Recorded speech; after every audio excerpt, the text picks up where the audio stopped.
Want to join me at Etihad Engineering and spend some quality time with an A350-1000? Yeah, I thought that sounded kind of good too. And we'll check out a few other aircraft here as well in 44 degrees Celsius heat. This is Abu Dhabi. Let's go do it.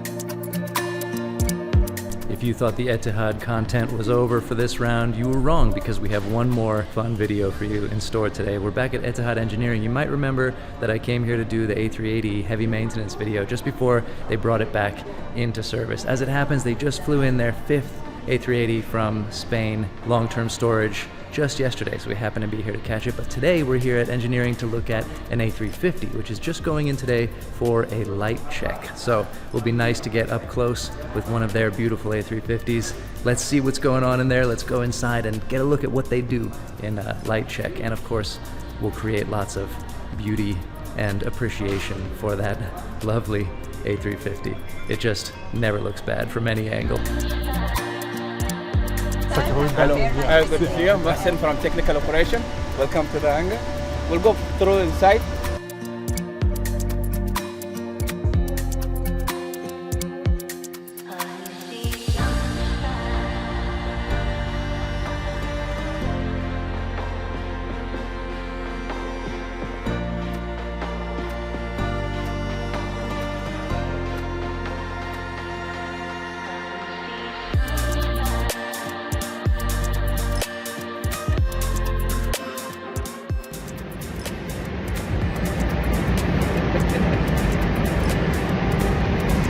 Have deep dreams right here.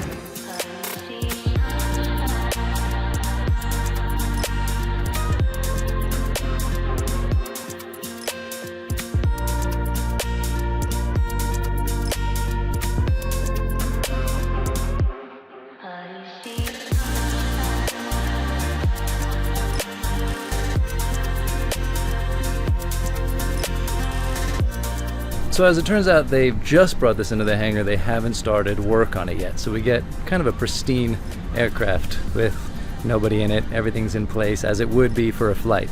So I think it kind of makes sense to go through and do like a really good cabin tour, the whole aircraft. Search out the best seats so that maybe it can be useful. If you're flying on the Etihad A350, you'll know exactly which seat to pick if it's available. Let's check it out.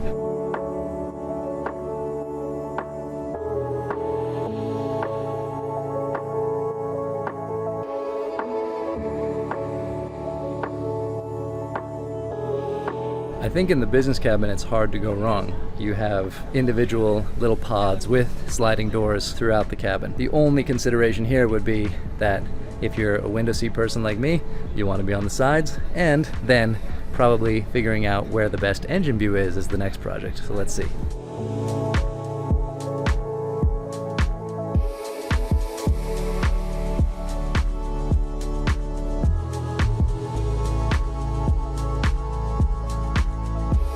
All right, I've done the research, and all things considered, I would go with 13K, which is right here, because you're a couple of rows up from the galley area, and then behind that is economy, so you're a little bit insulated from any noise that might come from there during overnight flights and the like. And I think it's the optimal engine view to be able to see into the engine, fan blades, but also be close to the engine and hear it. It's a balancing act, you know, but I think this is it, 13K or A, if you like a left side. I always go right side.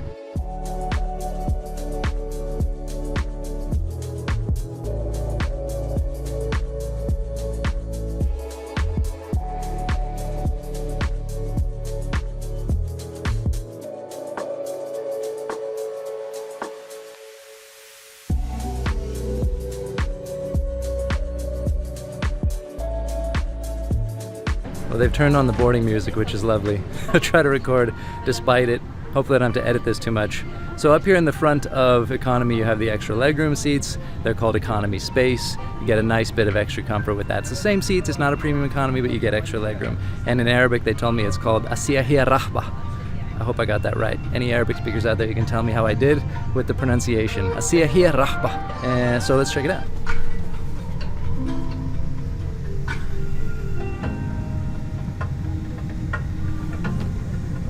Yes, I deem that very nice for economy.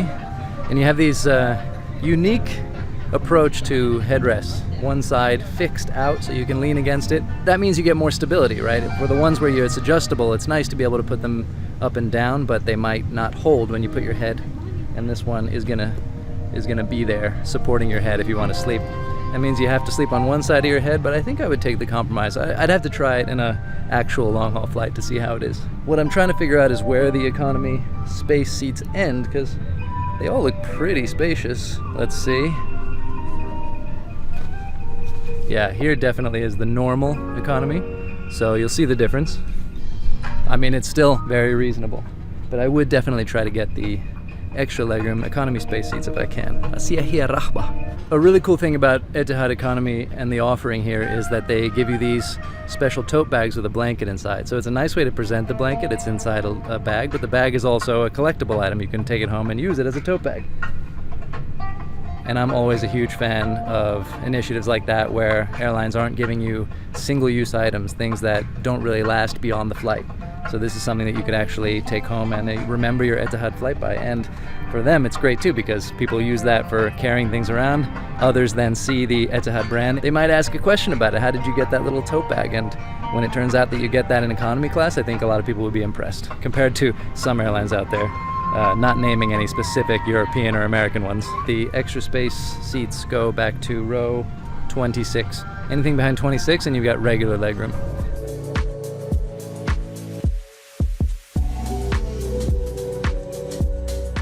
Another really good option is going to be row 39 here on the sides and 38 bulkhead as its exit row. I don't know whether that counts as bulkhead or exit row. But anyway, exit row seats over here. You have the door protrusion, but it's far away. You're going to have plenty of legroom. We'll try out how the window seat is now. And critically, you have a nice window there. Some of these exit row seats down the back of economy, you are ahead of the window. So that's a no-go for me. But this is lots of legroom, and I don't think you'd have many people stepping into your space here. And you have your own window there. Let's see how it is with the door in front of your legs. Balance here, it's great. The wall curves in a little bit just in front of your knees. So if you have really long legs, you might find that you have to tilt them a little bit toward the aisle. But for me, kind of average height, I would find this just fine, no problem. And then you get this nice wing view from behind the wing. Not my favorite, I prefer to be in front, but if you're gonna be behind, this is a nice one. You get that full sweep of the beautiful A350 wing and the golden winglet out there too. Now we've got some pretty nice low lighting in effect. Maybe it gives a little bit more of the feel of what it would be like on an actual flight, evening flight. It is very nice indeed. I always prefer an airplane cabin without the bright overheads on, which, you know, unfortunately they have to put them on usually for boarding and preparing the cabin so they can see. But this is the optimal lighting situation if you ask me. Ooh, things are changing all around as I walk. Now it's very dark. Look at this. This is nighttime, overnight. Oh, the lights are coming back on. Yeah, we're getting to see all the phases of flight, how it would be in terms of lighting as we walk through here.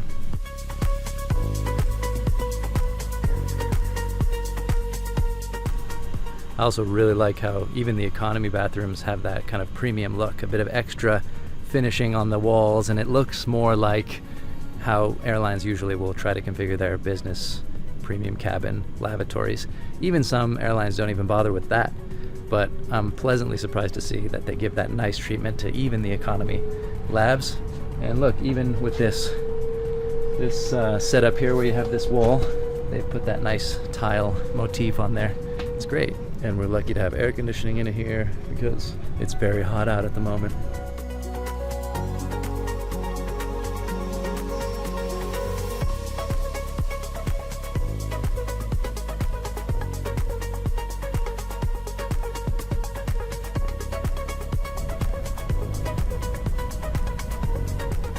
Now this is just so nice with the pinkish orange mood lighting up above, lights low, and the lamps on at each seat. These lamps are beautiful, I have to say. It's so nice. The light itself is beautiful to look at. The quality of the light, the warm glow is really nice, and that kind of dappled light with the low lighting, nice color mood lighting up above. Just love it. This is beautiful for a flight.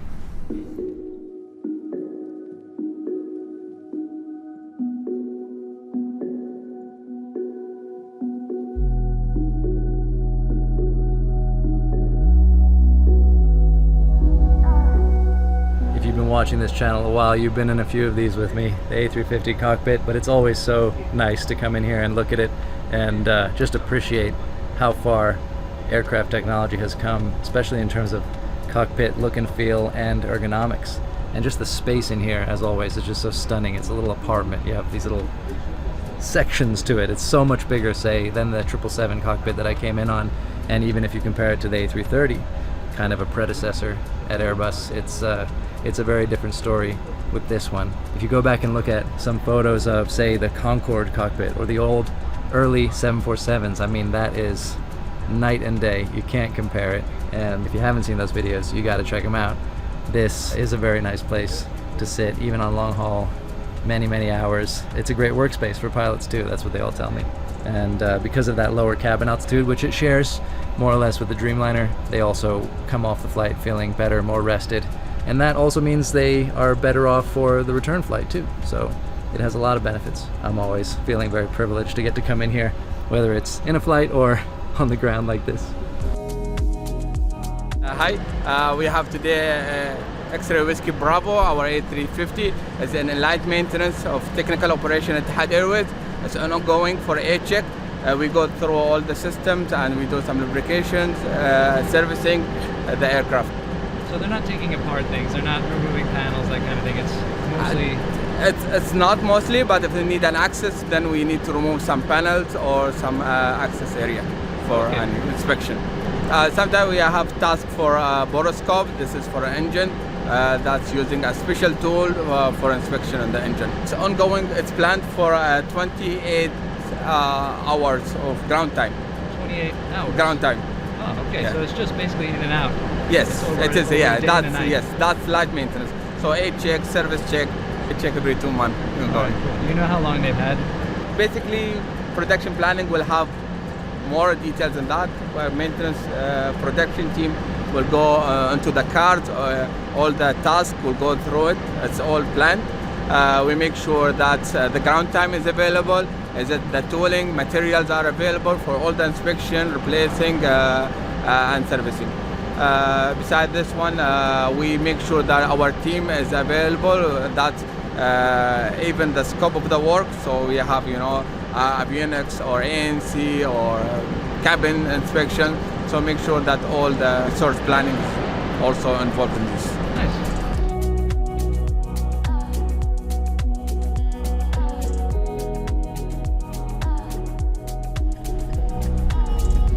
So we have Lima Cubic, it's twin to the run, inter-run.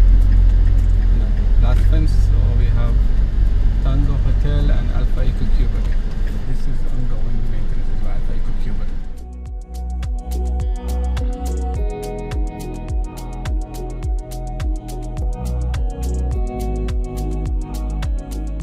All right, nice dose of heat. At least there's a bit of wind, but in the sun, you melt pretty fast.